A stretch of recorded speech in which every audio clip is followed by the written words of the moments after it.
মরক্কোর সাথে ব্রাজিলের ম্যাচে রদ্রিগোকে 10 নম্বর জার্সি দেওয়ায় অনেকেই অবাক হয়েছিলেন, কারণ অনেকের ধারণা রদ্রিগোর চেয়ে অধিক যোগ্য প্লেয়ার ব্রাজিল দলে বিদ্যমান আছেন, যার গায়ে 10 নম্বর জার্সি বেশি মানায়।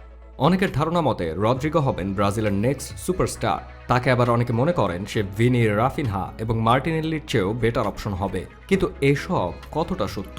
তাকে 10 নম্বর জার্সির মতো একটা জার্সি দিয়ে দেওয়া কতটা উচিত হয়েছে? অনেকেই জানেন ব্রাজিলিয়ান ফুটবলার নেইমারকে কেনার জন্য অনেক চেষ্টা করেছিলেন রিয়াল মাদ্রিদ সভাপতি পেরেজ। 2013 সালে তিনি বার্সেলোনার চেয়েও বেশি টাকা অফার করেছিলেন নেইমারকে কেনার জন্য, কিন্তু নেইমার জুনিয়র বেছে নেন বার্সেলোনাকে। ফলে নেইমারকে কেনার স্বপ্নটা পূরণ হয়নি রিয়ালের। কিন্তু নেইমারকে হারানোর পর ব্রাজিলিয়ান মার্কেটে বেশ সরব উপস্থিতি ছিল রিয়ালের। তারা ব্রাজিলের উঠতি তারকাদের কিনে নিচ্ছে। তারই অংশ হিসেবে ভিনিসিয়াসকে কিনেছে, রদ্রিগোকে কিনেছে, যারা এখন রিয়ালের অন্যতম গুরুত্বপূর্ণ সদস্য হিসেবে নিজেকে প্রতিষ্ঠিত করেছেন। ভিনিসিয়াস জুনিয়র বিশ্বকাপের পরেও তার ঝলক দেখিয়ে গেলেও বিশ্বকাপের পর থেকে রদ্রিগো সাম্প্রতিক সময়ে খুব আহামরি পারফরমেন্স করেছে তা কিন্তু নয়। বিশ্বকাপের পর থেকে এখন পর্যন্ত রিয়ালের হয়ে ম্যাচ খেলেছে 21টা, গোল করেছে 3টা। শুরুর একাদশে ছিলেন 11 ম্যাচে। খুব কম টাইম পেয়েছে এমনটা বলা যাবে না, যথেষ্ট সময় পেয়েছে। বেনজেমার অনুপস্থিতিতে বেশ কয়েকটা ম্যাচে শুরুর একাদশের সেন্টার ফরওয়ার্ড হিসেবেও ছিলেন। একজন সেন্টার ফরওয়ার্ডের কাছ থেকে 21 ম্যাচে 3 গোল কিন্তু বেশি কিছু নয়। কিন্তু এত কিছুর পরেও তার গায়েই দিয়ে দেওয়া হলো 10 নম্বর জার্সি। তার চেয়ে যোগ্য কেউ ছিল না?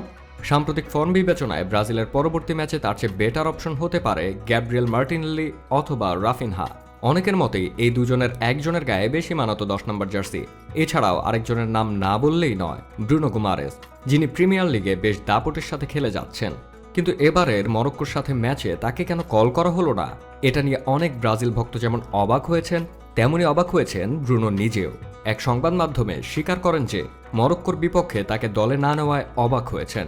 ব্রুনো গুমারেজ আরও বলেন, আমি মিথ্যা বলবো না, আমি অপেক্ষায় ছিলাম দলের সাথে যাওয়ার জন্য।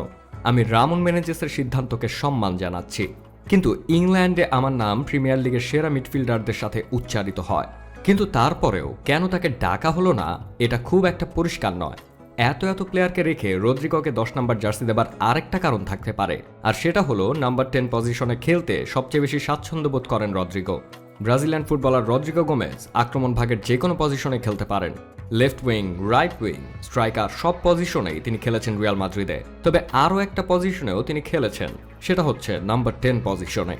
আর এই পজিশনেই নাকি রদ্রিগো সবচেয়ে বেশি স্বাচ্ছন্দ্য বোধ করেন, এমনটাই জানিয়েছেন। অবশ্য রদ্রিগোর পূর্বে আঞ্চলিকতে একটি সংবাদ সম্মেলনে বলেছিলেন যে রদ্রিগোকে তিনি উইঙ্গার হিসাবে নয়, নাম্বার 10 পজিশনটাই সবচেয়ে বেশি পারফেক্ট মনে করছেন। অবশ্য এই পজিশনটা আবার রিয়াল মাদ্রিদের সবসময় প্রয়োজন হয় না। রদ্রিগো সম্প্রতি একটি সাক্ষাৎকারে বলেছেন, আমি আক্রমণ ভাগের যে কোনো পজিশনে খেলতে পারি, তবে যদি আমাকে যে কোনো একটি পজিশন বেছে নিতে বলা হয় তাহলে আমি নাম্বার 10 পজিশন বেছে নিব। কিন্তু ব্রাজিলের মতো একটা দলের 10 নম্বর জার্সি পেতে হলে তাকে আগে সেটার যোগ্য হতে হবে।